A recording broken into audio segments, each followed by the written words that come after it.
back to the channel, guys. Right, I got a special one for you today. We will be doing the top 15 worst pundits / guests opinions on AFTV.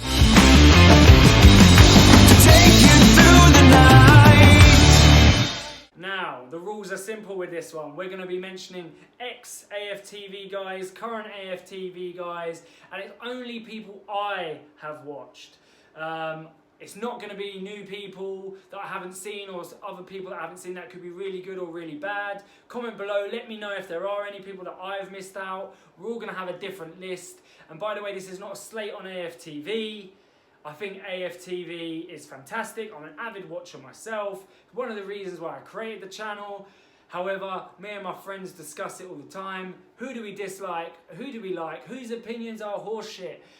You'll find out. Number 15, I'm going with the man himself, On Robbie. This guy is a legend, created the channel. You know what? All we see of him on the match days is pretty much this.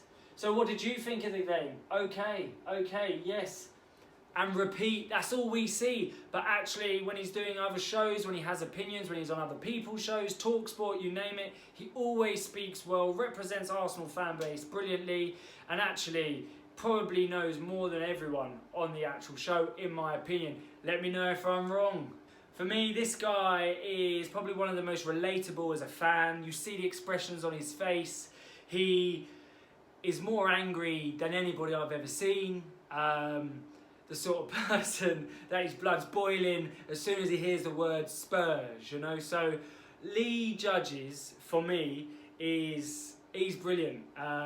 Yes, he gets carried away, and in both ways. Sometimes he's too happy, sometimes he's ridiculous and negative, but it always comes from a good football sense. He understands football, you can tell he's played. So for me, at number 13 is Curtis Shaw. I like Curtis. I don't watch anything other than his Turkish channel. I know he has his own channel. I don't watch that. But I heard it's good. I like the talk is cheap. He always comes across well. I like the fact that he also plays for the football team, well, the AFTV football team. He has a good reason why he was Arteta out or not backing Arteta. And for me, he's just good all round. And then at number 12, this is a lot of people's either favourite, least favourite.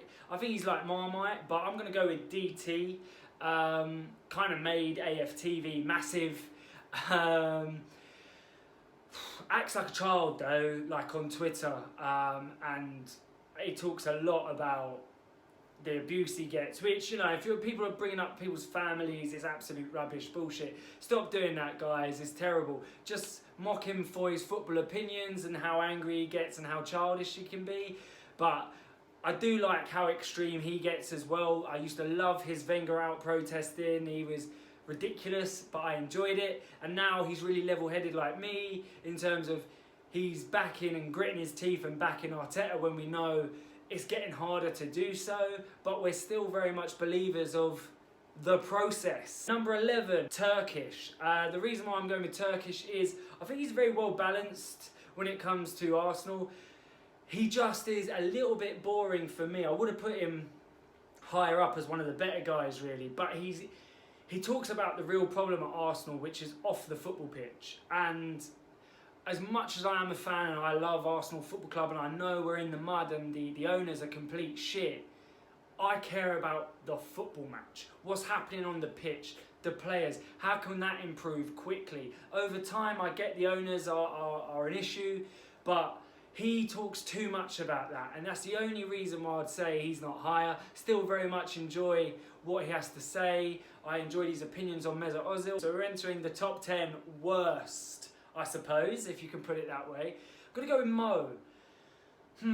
Mo's a difficult one. On one hand, he presents himself really well. He knows a lot about Arsenal, the history. The only problem is he comes out of a lot of shit in terms of your generic Sunday League players wouldn't do that.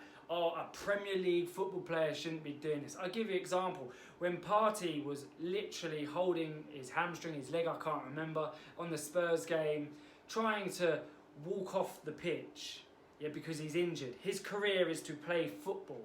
Yeah, so if he's not feeling good or he's going to get injured more, he needs to come off the football pitch. Yeah, this is how he makes money. Okay, so when he's asking to come off, and people like Mo are saying no footballer in the Premier League should be doing that, they should die for the badge. Bullshit. No one should die for any badge. No one should hinder their career for any badge. It's football, it's their career. I love football too. I play my Saturday football. You think I'm breaking a leg for my team? Get fucked. So I think, yeah, Mo, he comes across really well, but sometimes, man, Jesus, I think he needs to sort of relax a little bit and realise it is just a career. That's all it is. Although we'd all love to do it, it is just a career to them. So at number 9, this guy is arguably the biggest star. He's obviously recently left to go and do something else, but I'm going to go with Troopz. Reason why, he's everybody's, I don't know, everybody knows about Troopz. If you're not an Arsenal fan, he's the person that everybody thinks is bad about Arsenal or wrong. As an Arsenal fan, I enjoy what he has to say, just because he's such a hype man, and I get why he's so sort of popular. For me, he does say a lot of good things about football. He knows his stuff, but he's just too extreme. Otherwise, he would have been, again, higher up on that list. But he's just so extreme that 1 minute Arteta's one of the best young managers and prospects, and now all of a sudden he's Arteta out doing t-shirts, all that shit. And I don't really have time for that sort of mood swing. It's number 8. I don't know if I can say it, but I'm gonna say it anyway. It's boom, your man Heavy D, R.I.P.